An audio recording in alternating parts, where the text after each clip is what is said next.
Hello everyone, welcome to another session of winningers defence academy. और काफ़ी समय से ये टॉपिक पेंडिंग था। हमने इसको करना था, तो चलिए आज हम इसको डिस्कस करेंगे। आज का टॉपिक है जैनिज़्म।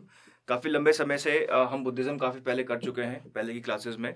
जैनिज़्म काफ़ी लंबे समय से पेंडिंग था, तो क्यों ना आज इसको ही किया जाए। तो देखते हैं जैनिज़्म।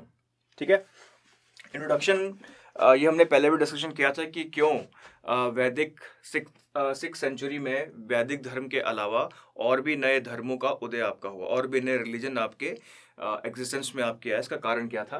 देखो, जैसा इंट्रोडक्शन में लिखा है, various religious movements were born and grew up in the post वैदिक पीरियड। पोस्ट वैदिक पीरियड के बाद बहुत सारे नए नए रिलीजन, नए नए सेक्शंस आपकी सोसाइटी में पैदा हुए।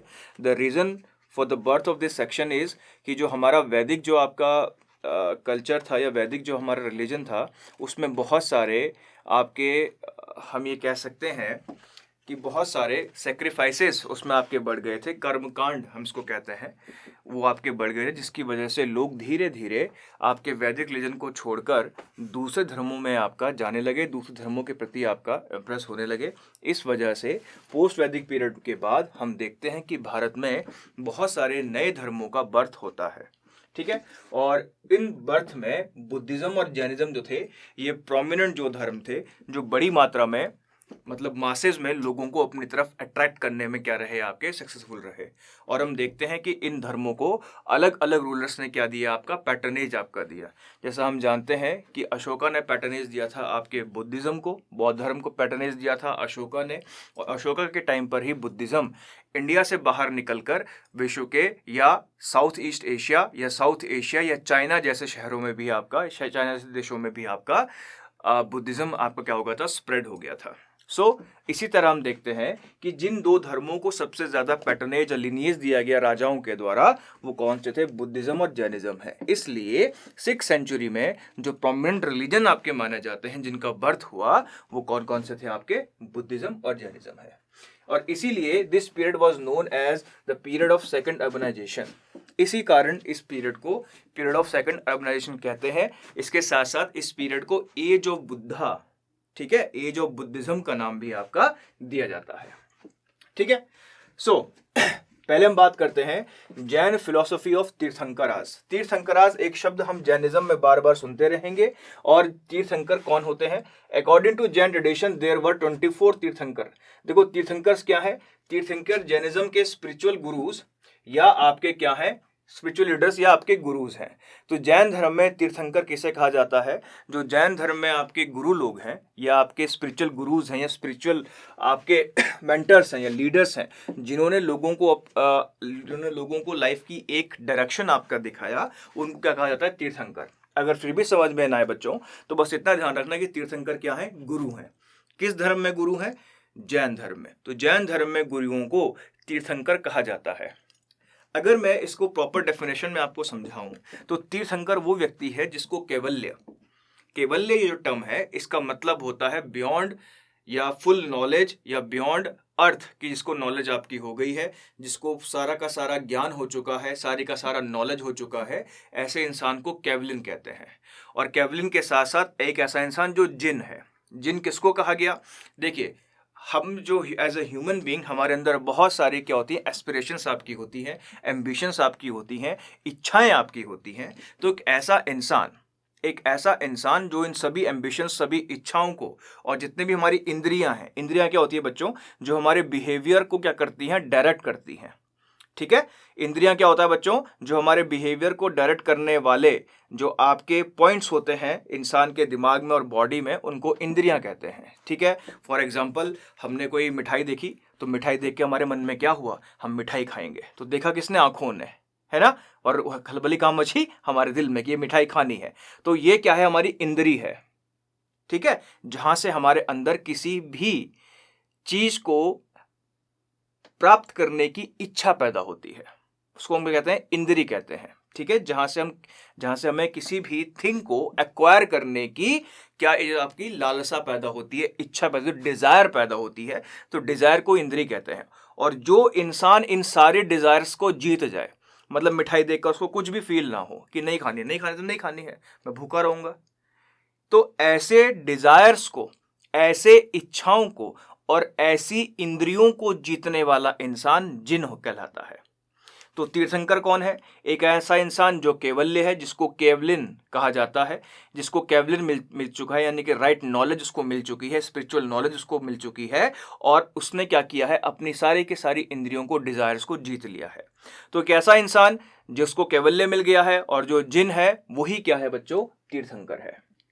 और फिर भी अगर समझ में ना आए बच्चों, तो सिंपल भाषा में समझना कि तीर्थंकर का मतलब क्या है? स्पिरिचुअल लीडर, ये आपके गुरु। और ऐसा इनको कहां कहा जाता है बच्चों? जैन धर्म में कहा जाता है। ठीक है, नेक्स्ट देखते हैं। तो ये कहा गया जैन धर्म के अनुसार टोटल 24 तीर्थंकर्स थे, और पहले तीर्थंकर कौन थे? ऋषभदेव। तो देखो बच्चों, आपके सामने ऋषभदेव का फोटो है, काफी पुराना फोटो है, मैं यही ढूंढ पाया हूं नेट पे, पर आपको और भी फोटोज मिल जाएंगे। अगर हम ऋषभदेव की बात करें तो इनका जो जिक्र आता है विष्णु पुराण, भागवत पुराण, ठीक है, जिसमें ऋषभदेव को कहा गया है कि ये इनकारनेशन है नारायण के। नारायण यानी कि विष्णु के क्या है? ये अवतार हैं। अवतार हैं किसके? आपके विष्णु के। नारायण के क्या है? इनकारनेशन है। ठीक है, इसके अलावा जो दो आपके तीर्थंकर हैं, कौन कौन से? ऋषभदेव और अरिष्टनेमी। इनका नाम हमें जो एंशिएंट हिंदू टेक्स्ट है ऋग्वेदा, उसमें भी देखने को मिलता है। अब एक चीज और भी है बच्चों, जिस चीज से जोड़ा जाता है किसको? आपके जैनिज्म को और ऋषभदेव को जो जोड़ते हैं, जो जैन आपके लोग हैं, वो उनका ये मानना है कि हमारे जो पहले प्रभु हैं, पहले प्रभु का मतलब बच्चों पहले तीर्थंकर, तो पहले तीर्थंकर कौन थे बच्चों? ऋषभदेव। जैनीज का ये मानना है कि जो पहले ऋषभदेव हैं, ये इंडस वैली सिविलाइजेशन के टाइम पीरियड में एग्जिस्ट करते थे। उस समय में भी लोग आपके इनको जाना करते थे। जब हम कहते हैं कि हमारा हिंदुज्म बहुत पुराना है, हम लोग इंडस वैली सिविलाइजेशन से इस रीजन में एग्जिस्ट करते हैं, तो जैनीज भी ये कहते हैं कि हमारा धर्म भी इंडस वैली सिविलाइजेशन की जितना ही पुराना है। उसका रीजन क्या है बच्चों? ये जो 24 तीर्थंकर्स है ना, इनको किसी न किसी सिंबल से डिनोट किया जाता है। किसी न किसी सिंबल, किसी न किसी तीर्थंकर का कोई ना कोई सिंबल है। जैसे मैं बात करूं ऋषभदेव, तो इनको जो जिस सिंबल से डिनोट किया जाता है वो है बुल, बैल से इनको डिनोट किया जाता है। और इंडस वैली सिविलाइजेशन की जो बहुत सारी स्टेम्स हैं बच्चों, उसमें हमें बुल के मार्क्स या बुल के चित्र हमको, या बुल की पिक्चर्स हमको नजर आती हैं। तो इस बेसिस पर जैनीज का ये मानना है कि जितना पुराना वैष्णव, ये जितना पुराना हिंदुज्म है, या जितना पुराना हिंदू धर्म है, जैन धर्म भी क्या है? उतना ही पुराना है। और जो डिफरेंट टेक्स्ट हैं, अब देखो बच्चों, ऋग्वेदा में इनके बारे में बात की जा रही है, तो इसका मतलब ये ऋग्वेद से पहले एग्जिस्ट करते रहे होंगे। ऋग्वेद से पहले एग्जिस्ट करते रहे होंगे तभी तो इनके बारे में ऋग्वेद में लिखा गया होगा। तो जैनियों या जैनियों का यह मानना है कि उनका धर्म भी हिंदुओं के समान क्या है? पुराना है। ठीक है, अब ये आपके सामने पिक्चर ऋषभदेव की, तो हम ये देख रहे हैं कि इसमें ऋषभदेव को फॉलो कर रहे हैं आप पे कुछ लोग। तो जैसा मैंने आपसे कहा कि जैनिज्म और बुद्धिज्म को फॉलो करने वाले आपके बहुत सारे लोग थे। ठीक है, उसका नेक्स्ट देखते हैं कि we have historical proof of only the last two, Parshvanatha and Mahavira. तो देखो, जो 24 तीर्थंकर आपके हुए ना बच्चों, उसमें से जो लास्ट 2 तीर्थंकर हैं कौन कौन से? पार्श्वनाथा 23वें 23rd तीर्थंकर हैं, और महावीरा जो 24 तीर्थंकर हैं, इन्हीं के बारे में हमको जानकारी मिलती है। उससे पहले historicity of early tirthankars is ambiguous. तो उससे पहले की जो तीर्थंकर्स हैं, उनकी जो हिस्टोरिसिटी है, उसमें कोई वैलिडिटी हमको नहीं मिलता है, कोई वैलिड हिस्टोरिकल पॉइंट उनके बारे में हमको नहीं मिलता है। ठीक है बच्चों, क्लियर हो गया? सो जो लास्ट 2 आपकी तीर्थंकर्स हैं, पार्श्वनाथ और महावीरा, इनके बारे में ही हमको जानकारी मिलती है। ठीक है, उससे पहले के जो तीर्थंकर्स हैं, उनके बारे में हिस्ट्री जो है आपका क्लियर नहीं है कि वो कब पैदा हुए, कौन से ईरा में आपके वो रहते थे, किस समय उनका टाइम पीरियड था, इसके बारे में कोई भी क्लियरिटी नहीं है। ठीक है, तो बच्चों देखो, ये आपके सामने जो फोटो है, ये पार्श्वनाथ गुरु का फोटो है, पार्श्वनाथ तीर्थंकर का आपका फोटो है। ठीक है, इनके बारे में थोड़ा जान लेते हैं। Parshvanatha was a prince of Banaras who abandoned the throne and led the life of a hermit and dies at Sammet Shikhar Parshvanath hill Giridih इन झारखंड। अब देखो, जो छोटा नागपुर प्लेट्यू है ना बच्चों आपका, वहां पर आपका झारखंड में एक पहाड़ी है पार्श्वनाथ पहाड़ी। तो जो पारसनाथ थे, इनका जन्म जो था बनारस में आपका हुआ था। ये बनारस के आपके क्या थे, राजकुमार थे, जिन्होंने अपनी लाइफ को, जो लग्जरियस अपनी लाइफ थी, उसको छोड़ दिया था एक हर्मिट का लाइफ जीने के लिए, एक सेज का लाइफ आपका जीने के लिए। और पूरे वर्ष भर ये हर्मिट की तरह ही आपका जीते रहे, ठीक है। और इनकी जो डेथ आपकी हुई वो पारसनाथ पहाड़ी पर हुई, ठीक है। और इनका जो सिंबल था, बच्चों सिंबल ही पूछ लिया जाता है कभी कभी एग्जाम में, तो इनका सिंबल सरपेंट था। अब देखो इनके पीछे क्या बना है, देखो नाग बना है ना, पीछे देखो सांप बना है ना, तो ये क्या है बच्चों, ये इनका सिंबल है। जैसे मैंने आपको कहा कि ऋषभदेव को किससे दिखाते हैं, बुल से दिखाते हैं, तो वैसे ही पारसनाथ का सिंबल क्या है बच्चों, सरपेंट है, ठीक है। अब जो पारसनाथ की टीचिंग्स थी वो कौन सी थी, ठीक है। पारसनाथ की टीचिंग से ही जैनिज्म के महाव्रत आपके स्टार्ट हुए, प्रिंसिपल आपके स्टार्ट हुए। तो प्रिंसिपल क्या क्या थे सुन लेते हैं, समझ लेते हैं। ये प्रिंसिपल देने वाले कौन व्यक्ति थे, ये प्रिंसिपल देने वाले थे बच्चों पारसनाथ। और इन्होंने कहा सबसे पहला क्या है, अहिंसा। सबसे पहला क्या है बच्चों, अहिंसा है। दूसरा क्या है, सत्य, कि सत्य बोलना है। तीसरा क्या है, अस्तेय। अस्तेय का मतलब होता है बच्चों चोरी ना करना, ठीक है। और अपरिग्रह का मतलब होता है कि we should not attain any kind of asset, हमें कोई भी संपत्ति इकट्ठी नहीं करनी है। इसको हम क्या कहते हैं, अपरिग्रह कहते हैं। अब बच्चों में अगर आपको एग्जांपल दूं ना कुछ, और मैं आपको समझाऊं कि देखो इस जो चीज मैं आपको बताने जा रहा हूं बच्चों, इससे मैं आपको ये समझाना चाहता हूं कि किस तरह फिलॉसफी, जो डिफरेंट डिफरेंट रिलीजन्स हमारे देश में पैदा हुए, उनकी फिलॉसफीज किस तरह आज भी इंडियन सोसाइटी में देखने को मिलती है। अब अगर आप देखें, बताओ जरा कि इंडियन सोसाइटी कौन से फैक्ट से सबसे ज्यादा इन्फ्लुएंस हुई। अगर जैनिज्म के हम प्रिंसिपल्स की बात करें तो कौन सा प्रिंसिपल आज हमें बड़ी या बड़े ही प्रोमिनेंट तरीके से इंडियन सोसाइटी में देखने को मिलता है बच्चों, तो वो है आपका अहिंसा, है ना। गांधी ने भी कहा कि अहिंसा परमो धर्म है, ठीक है। और गांधी ने जितनी मूवमेंट आप पे चलाए वो सारे अहिंसा पे चलाए थे। हमने पिछली क्लास की थी, उसमें हमने गांधी जी के बारे में पढ़ा था। तो हम ये देखते हैं कि गांधी जी के विचारों को, गांधी जी के थॉट्स को, इंडियन सोसाइटी के थॉट्स को टाइम टाइम पे जो रिलीजन्स के प्रिंसिपल्स आपके आए, टाइम टाइम पर जो हमारी सोसाइटी में रिलीजन आपके आते रहे, वो हमारे इंडियन सोसाइटी की आइडियोलॉजी को आपका इन्फ्लुएंस करते रहे। और आज भी बहुत से हमारे लोग हैं इंडियन सोसाइटी में जो ये मानते हैं कि जीवों पर दया करनी चाहिए, हमें अहिंसा करनी चाहिए, हमें सत्य बोलना चाहिए। आपके घर में आपके पेरेंट्स क्या बताते हैं, बेटा हमेशा सत्य बोलो, हमेशा सच बोलना है। और क्या बोलते हैं बच्चों की चोरी नहीं करनी है किसी की, आप परिवार बच्चों किसी दूसरे की चीज नहीं लेकर आनी है ना। ये सारे के सारे प्रिंसिपल्स आपको गुड टीचिंग्स के तौर पे घर में सिखाए जाते हैं। अब आप ये देखें कि ये सारे के सारे प्रिंसिपल्स कहां से आए हैं, जैनिज्म से आए हैं। तो जितने भी बच्चों नए धर्म, नए रिलीजन हमारे इंडिया में पैदा होते रहे, इंडिया में जिनका बर्थ होता रहा, इन सभी के प्रिंसिपल से किसी न किसी तरह इंडियन सोसाइटी इन्फ्लुएंस रही। ये प्रिंसिपल किसी न किसी तरह इंडियन सोसाइटी के लोगों की आइडियोलॉजी में घुल मिल गए, जैसे आज हमने इन सबको पढ़ा। तो जैनिज्म के 5 महाव्रत हैं।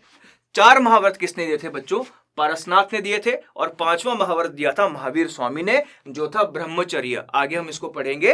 पर पारसनाथ ने कितने प्रिंसिपल्स दिए हैं, प्रिंसिपल को क्या कहते हैं बच्चों, महाव्रत कहते हैं। जैनिज्म की भाषा में प्रिंसिपल्स क्या कहलाते हैं, आपके महाव्रत कहलाते हैं।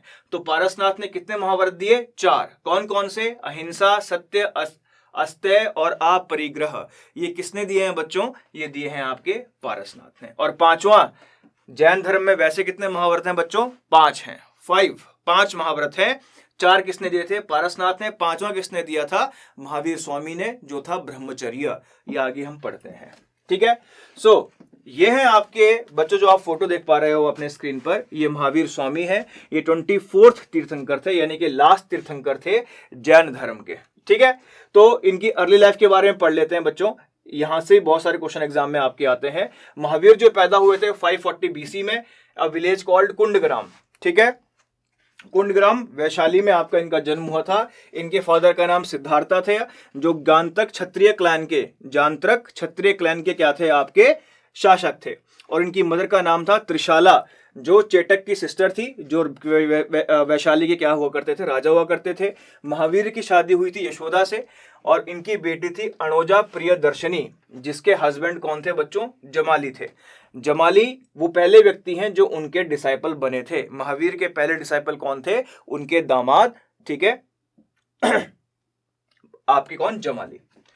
42 इयर्स एज में साल वृक्ष के नीचे, साल ट्री के नीचे जाम्बिग्राम है आपका रिजुपालिका नदी के किनारे, जहां महावीर को कैवल्य सुप्रीम नॉलेज आपका मिला था।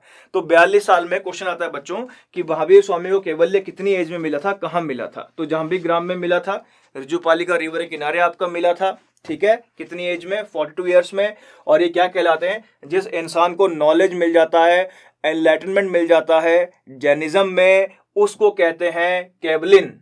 और ऐसा सुप्रीम नॉलेज क्या कहलाता है बच्चों, कैवल्य कहलाता है, ठीक है। From now onward he was called Kevalin, perfect learned, यानी कि जिसको सुप्रीम नॉलेज हो जाएगी बच्चों, वो क्या हो जाएगा, परफेक्ट लर्न हो जाएगा। और जिना विनर ऑफ सेंसेस, जैसे मैं आपसे कहा कि इंद्रियां जो हमारे सेंसेस हैं, उसको जीतने वाले को हम क्या कहते हैं, जिन कहते हैं। किस भाषा में या किस कॉन्टेक्स्ट में, जैनिज्म के कॉन्टेक्स्ट में सभी सेंसेस को जीतने वाले को, सभी इंद्रियों को जीतने वाले को हम क्या कहते हैं बच्चों, जिन कहते हैं। तो ऐसा इंसान जो कैवल्य है और जी कैवलिन है और जिन है, वो क्या कहलाता है, तीर्थंकर कहलाता है, ठीक है। ही एडेड 5th प्रिंसिपल और महाव्रता एज ब्रह्मचर्य। तो हमने बच्चों अभी पढ़ा कि पार्श्वनाथ ने 4 महाव्रत जोड़े थे, अहिंसा, सत्य, अस्तेय और अपरिग्रह। अहिंसा, सत्य, अस्तेय और अपरिग्रह। तो 5वां महाव्रत किसने जोड़ा, 5वां महाव्रत जोड़ा किसने, महावीर स्वामी ने। और ये 5वां महाव्रत क्या था, ब्रह्मचर्य था, ठीक है बच्चों। तो डॉक्ट्रिन्स ऑफ जैनिज्म, या इनको त्रिरत्न ऑफ जैनिज्म भी कहते हैं। जैनिज्म के सिद्धांत क्या है, जैनिज्म का डॉक्ट्रिन क्या है, तो देखो सम्यक विश्वास, राइट फेथ, कि इंसान का क्या होना चाहिए, हमेशा राइट फेथ होना चाहिए। दूसरा क्या है, सम्यक ज्ञान, तो राइट नॉलेज, और सम्यक क्रम, राइट एक्शन। तो अगर हम त्रिरत्न की बात करें जैन धर्म की, तो वो कौन कौन से हैं बच्चों, सम्यक विश्वास, राइट फेथ, सम्यक ज्ञान, राइट नॉलेज, और सम्यक कर्म, राइट एक्शन। यानी कि एक इंसान को अपने जीवन में इन 3 चीजों को फॉलो करना चाहिए। एक इंसान को अपने जीवन में इन 3 चीजों को, या इन 3 जो आपके डॉक्ट्रिन्स हैं, उसको फॉलो करना चाहिए, अडेप्ट करना चाहिए। कौन कौन सा डॉक्ट्रिन है, सम्यक विश्वास, राइट फेथ होनी चाहिए इंसान की, ठीक है, राइट नॉलेज होना चाहिए इंसान को, और राइट उसका एक्शन होना चाहिए। हमारा कोई भी एक्शन क्या नहीं होना चाहिए बच्चों, खराब या गलत नहीं होना चाहिए, बैड इंटेंशन का नहीं होना चाहिए। उसके बाद जो क्वेश्चन आपका आती है बच्चों, उसका जो क्वेश्चन आपका आता है बच्चों, ये है आपका जैन काउंसिल्स। तो जैन काउंसिल्स अभी तक केवल 2 ही जैन काउंसिल्स हुई हैं आपकी बच्चों। जो पहली जैन काउंसिल हुई थी ये 300 BC में आपकी हुई थी, और यही कहां पर हुई थी, आपके पाटलिपुत्र में। और इस पाटलिपुत्र में हुई बैठक के चेयरमैन कौन थे बच्चों, ये थे आपके स्थूलभद्र। और इस समय राजा कौन था बच्चों, चंद्रगुप्त मौर्य था, ठीक है। किसने पैटर्नेज दिया था आपका, जैनिज को आपके चंद्रगुप्त मौर्य ने पैटर्नेज आपका दिया था। और इसमें क्या हुआ था, जो आपके 12 अंग हैं, जो लिटरेचर है जैनिज्म का बच्चों, उसको कहते हैं अंगास। तो 12 अंग जो थे आपके जैनिज्म के लिखे गए थे, ठीक है। उसका आते हैं सेकंड जैन काउंसिल। तो सेकंड जैन काउंसिल कब हुई था आपका, हेल्ड इन 512 AD, 512 AD में हुआ था। और कहां पर हुआ था, वल्लभी में। वल्लभी बच्चों कहां पर है, गुजरात में है। तो गुजरात वल्लभी में क्या हुआ था, सेकंड जैन काउंसिल आपका हुआ था। और इसके चेयरमैन कौन थे, देवर्धि कृष्ण क्षमा शर्मा, ठीक है, कृष्ण क्षमा रमन्ना, ठीक है, कृष्ण क्षमा रमन्ना जो थे इसके आपके चेयरमैन थे। इसका पैटर्न किसने नहीं दिया था आपका, ठीक है, किसी ने इसको पैटर्नेज नहीं किया था, ये अपने आप संगति आपकी हुई थी। और इसमें क्या हुआ था कि 12 अंग्स का दोबारा से कंप्लीशन हुआ, और इसमें 12 सब अंग्स या उपांग्स आपके जोड़े गए थे। तो बच्चों अगर एग्जाम में क्वेश्चन आ जाए कि आपके जो जैन काउंसिल्स हैं वो कहाँ कहाँ हुई है ना, अब देखो बच्चों मैं शॉर्टकट आपको देता हूँ। अब देखो इस जैन काउंसिल में कौन जाएगा, सब जैन लोग जाएंगे। तो अगर मैं इसको याद करूं कि कितने लोग थे, कितने जैन थे, तो मैं कहता हूं कि 1 पाव जैन थे, है ना। देखो इसकी बस ये मैं फॉर्मूला आपको दे रहा हूं, इसका मकसद सिर्फ आपको जैन संगतियां याद करवाना है ना। और वो कैसे याद होगी कि मैं बोल दूं कि कितने जैन थे, तो आपने कहा सर 1 पाव जैन थे। 1 पाव का मतलब पाटलिपुत्र, वाह वल्लभी, ठीक है। तो जैन काउंसिल्स कहां हुई हैं, पहली जैन काउंसिल हुई पाटलिपुत्र में, दूसरी जैन काउंसिल कहाँ हुई? वल्लभी में। तो क्या हो गया? पाव। क्या हो गया? पाव। तो कितने जैन थे? 1 पाव जैन थे। ठीक है, पर सीधी सी बात है, इंसान को आप तोल नहीं सकते, तो उसको तो आप काउंटिंग करेंगे, बस वो आपको याद कराने के लिए है। ठीक है, दूसरा है सेक्शंस ऑफ जैनिज्म। अब देखो, जैनिज्म का आपका डिवीजन हुआ था, मैं इसके पीछे छुपी हुई आपको कहानी सुनाता हूं। ठीक है, चंद्रगुप्त मौर्य ने जैन धर्म को आपका स्वीकार किया था, जैनिज्म एक्सेप्ट आपका किया था। और जब मगध में बहुत बड़ा अकाल आपका पड़ा था, तो चंद्रगुप्त जो थे उन्होंने कहा कि अब मेरा समय आ गया है। अब देखो, बचपन में ना बच्चों, जो लोग थे वो स्ट्रिक्ट एक प्लान फॉलो करते थे। जैसे आपने सुना है कि हमारे देश में 4 आश्रम का आपका सिस्टम था। ब्रह्मचर्य था, गृहस्थ था, वानप्रस्थ था और संन्यास था। यानी कि पहले इंसान क्या होता है? ब्रह्मचर्य होता है, फिर उसकी शादी होती है तो वो गृहस्थ में आता है, और जब वो उसके सारे बच्चे वगैरह आपके बड़े हो जाते हैं तो उस समय क्या करता है? वो अपना घर घुर छोड़ के वन को प्रस्थान करता है, वन में चला जाता है रहने के लिए। और 5वां क्या है बच्चों? संन्यास। संन्यास के बाद क्या है बच्चों? मृत्यु। तो चंद्रगुप्त को उसको लगा कि जब मेरा समय अब पूरा हो गया है और मुझे अब जीवन से या अपने संसार में कुछ नहीं चाहिए, तो वो एक जैन मुनि जिनका नाम था भद्रबाहु, ठीक है बच्चों, क्या नाम था उनका? भद्रबाहु, उनके साथ कहाँ जाता है? कर्नाटक में श्रवणबेलगोला में जाते हैं। और जैनिज्म धर्म में बच्चों प्राण त्यागने की, लाइफ को एंड करने का एक तरीका है, जिसमें क्या होता है? फास्ट अंटिल डेथ करते हैं। ठीक है, जब तक आप मर ना जाएं तब तक आप क्या रखते हैं? फास्ट रखते हैं, व्रत रखते हैं। इस सिस्टम को कहते हैं संलेखना सिस्टम। क्या कहते हैं बच्चों? संलेखना सिस्टम कहते हैं। संलेखना सिस्टम वो सिस्टम है जैनिज्म में जिसमें कोई भी जैन व्यक्ति फास्ट अंटिल डेथ कर अपनी लाइफ एंड कर देता है अपनी इच्छा से। ठीक है बच्चों, लेकिन ध्यान रहे बच्चों, ये हमारी कंट्री में अभी लागू नहीं है। अगर कोई संलेखना करता है बच्चों, तो ये तरीका है किसका? सुसाइड करने का। और ध्यान रखना, सुसाइड हमारे यहाँ क्या है? इलीगल है। ठीक है, चलो समझ लेते हैं इसको। तो चंद्रगुप्त मौर्य ने क्या किया? भद्रबाहु के साथ कहाँ गए? श्रवणबेलगोला में गए, कर्नाटक में गए, जहां पर भद्रबाहु ने उनकी हेल्प की संलेखना विधि अपनाने में। संलेखना सिस्टम क्या है ये आप समझ गए हैं। संलेखना सिस्टम होता है फास्ट अंटिल डेथ, कि जब तक आपकी मृत्यु न हो जाए आप क्या रहेंगे? भूखे रहेंगे। अब जो चंद्रगुप्त ने अपने प्राण त्याग दिए, जब उनकी डेथ आपकी हो गई, तो भद्रबाहु दक्षिण से कहाँ आते हैं? वापस पाटलिपुत्र में आते हैं।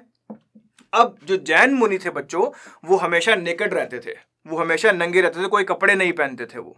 ठीक है, क्योंकि देखो कपड़ा किससे बनता है? पेड़ों से बनता है, तो पेड़ों से बनेगा तो जीवों पर क्या होगा? हिंसा होगा। और पारसनाथ ने क्या कहा था? हिंसा नहीं करनी है। तो जो जैन आपके लोग थे बच्चों, वो कपड़े नहीं पहनते थे। भद्रबाहु भी कहते थे आपके नेकेड ही आपके रहा करते थे। लेकिन जब भद्रबाहु वापस पाटलिपुत्र में पहुंचे, तो उन्होंने देखा कि कुछ जैन जो आपके साधु हैं, उन्होंने व्हाइट कपड़े पहने हुए हैं, व्हाइट रोब्स पहने हुए हैं। और इन सबका लीडर कौन था? स्थूलभद्र था। कौन था बच्चों इनका लीडर? स्थूलभद्र था। तो जब भद्रबाहु आपके वापस पहुंचते हैं पाटलिपुत्र में, और ये देखते हैं कि कुछ लोगों ने आपके जो टीचिंग्स थी जैनिज्म के, उसके खिलाफ जाकर व्हाइट कपड़े पहन लिए हैं, तो जैनिज्म का डिवीजन हो गया इसी आइडियोलॉजी पर। और जैनिज्म 2 हिस्सों में आपका बढ़ गया। ठीक है, श्वेतांबर यानी कि white clad, those who wear white robes, तो जो सफेद कपड़े पहनेंगे वो क्या कहलाएंगे बच्चों? श्वेतांबर कहलाएंगे। ठीक है, और दिगंबर स्काई क्लैड। ठीक है, those who were stark naked, तो ऐसे लोग जो नंगे रहेंगे, नग्न आपके रहेंगे, नेकेड आपके रहेंगे, ठीक है, वो क्या कहलाएंगे? आपके दिगंबर कहलाएंगे। ठीक है, तो श्वेतांबर सफेद कपड़े पहनने वाले, दिगंबर निर्वस्त्र रहने वाले, नेकेड रहने वाले। ठीक है, तो देखिए जरा, ये एक फोटो है, इसमें आपको एक जैन मुनि नजर आता है।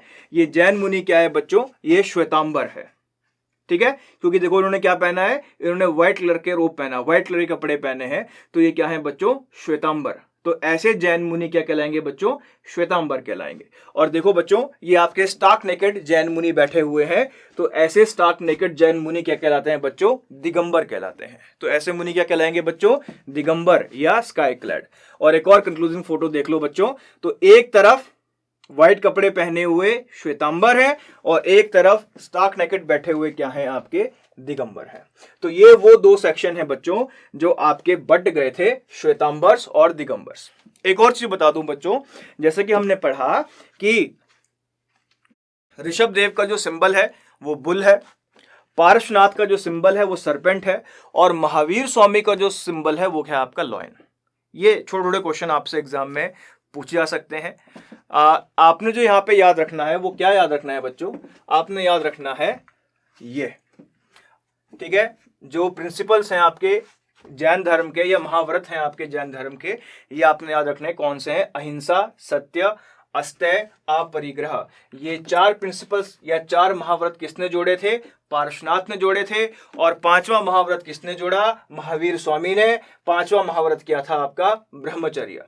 तो जैनिज्म में कितने महाव्रत हैं, 5 महाव्रत हैं। महाव्रत का मतलब क्या है बच्चों, डॉक्ट्रिन या प्रिंसिपल। जैनिज्म के क्या है, 5 प्रिंसिपल हैं, 5 आपके महाव्रत है। कौन कौन सा हो गया, अहिंसा हो गया, सत्य हो गया, अस्तेय हो गया, अपरिग्रह हो गया और ब्रह्मचर्य।